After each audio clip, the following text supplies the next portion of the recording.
آج ہم قرآن مجید کی ایک بہت ہی خاص سورت الشورى کا سفر کریں گے۔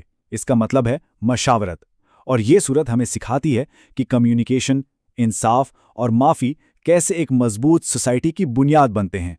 تو چلیے دیکھتے ہیں کہ اس سورت کو سمجھنے کے لیے ہم کن چیزوں پہ غور کریں گے۔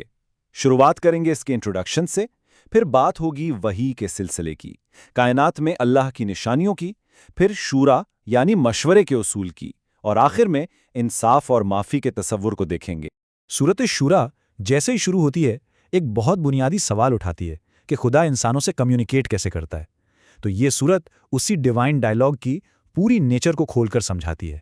اب دیکھیے، سورہ شروع اس اہم پوائنٹ سے ہوتی ہے کہ یہ کوئی نیا پیغام نہیں ہے، بالکل نہیں، بلکہ یہ تو اسی سلسلے کی ایک کڑی ہے جو پچھلے سارے پیغمبروں کو دیا گیا تھا۔ مطلب سچائی ایک ہی ہے، بس اسے نئے انداز میں دوبارہ بتایا جا رہا ہے۔ اور اس پورے کانسیپٹ کی جو فاؤنڈیشن ہے وہ ہے وحی یعنی وہ ڈیوائن طریقہ جس سے اللہ کا پیغام انسانوں تک پہنچتا ہے۔ اس کو اچھی طرح سمجھنا بہت ضروری ہے کیونکہ آگے جو بھی بات ہوگی وہ اسی پر بیسڈ ہے۔ تو وحی کا یہ کانسیپٹ ہمیں ایک اور بہت امپورٹنٹ آئیڈیا کی طرف لے جاتا ہے، وہ یہ کہ اللہ کا جو اصل پیغام ہے نا، وہ وقت کے ساتھ بدلا نہیں۔ ہاں، الگ الگ پیغمبروں کے ذریعے اسے نیا ضرور کیا گیا ہے۔ یہ آیت بہت پاورفل ہے۔ یہ صاف صاف کہتی ہے کہ حضرت نوح، ابراہیم، موسیٰ اور عیسیٰ سب کے سب ایک ہی دین، ایک ہی راستے کی بات کر رہے تھے۔ یہ تو ایک بہت گہرا پیغام ہے، تمام مذاہب کے درمیان ایک یونٹی کا۔ یہاں پہ ہم اس تسلسل کو صاف دیکھ سکتے ہیں۔ دیکھیے، حضرت ابراہیم نے توحید کی بنیاد رکھی، پھر حضرت موسیٰ اور عیسیٰ نے شریعت کو آگے بڑھایا، اور آخر میں حضرت محمد صلی اللہ علیہ وسلم نے اس دین کو مکمل کر دیا۔ یہ بالکل ایسا ہے جیسے ایک ہی عمارت ہو جسے الگ الگ ماہر لوگوں نے وقت کے ساتھ مل کر بنایا ہو۔ اچھا، اب سورت ہمارا فوکس لکھی ہوئی کتاب سے ہٹا کر کائنات کی کھلی کتاب کی طرف لے جاتی ہے۔ پوائنٹ یہ ہے کہ اللہ کی نشانیاں صرف لفظوں میں نہیں ہیں، بلکہ وہ تو ہمارے آس پاس اس پوری دنیا میں بکھری ہوئی ہیں۔ تو پھر سوال یہ اٹھتا ہے کہ ہم اللہ کی قدرت اور اس کے مقصد کا ثبوت کہاں ڈھونڈیں؟ اور اس کا جواب سورت بہت ہی سادہ دیتی ہے، بس اپنے آس پاس دیکھو۔ آسمان اور زمین کا بننا، انسانوں اور جانوروں کا جوڑوں میں ہونا، سمندر پر شان سے چلتی ہوئی کشتیاں، اور وہ بارش جو سوکھی زمین میں جان ڈال دیتی ہے، یہ سب صرف عام سے نیچرل ایونٹس نہیں ہیں۔ نہیں، یہ ان لوگوں کے لیے بہت گہری نشانیاں ہیں جو سوچتے سمجھتے ہیں۔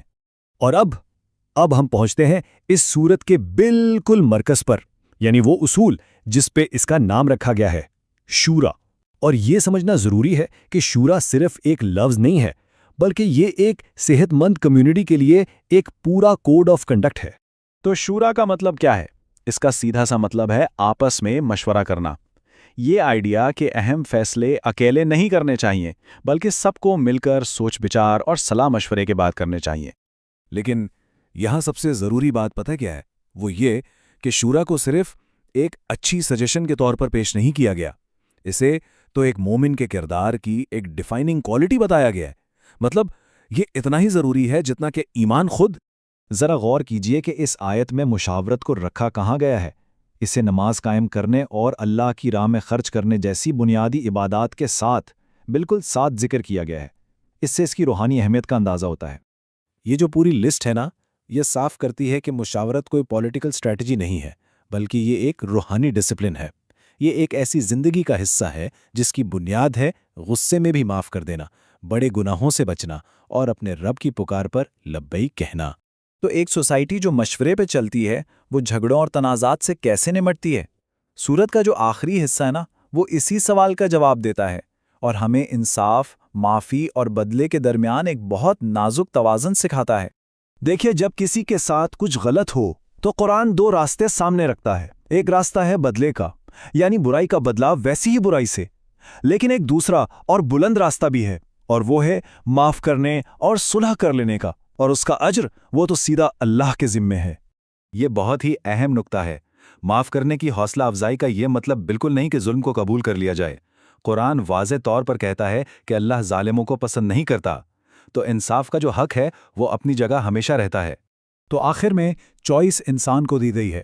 انصاف کے مطابق بدلہ لینے کا حق موجود ہے، لیکن صلح اور معافی کو ایک بہتر، ایک اعلیٰ اخلاقی راستے کے طور پر سامنے رکھا گیا ہے، اور یہی انصاف اور رحم کے درمیان ایک خوبصورت توازن ہے۔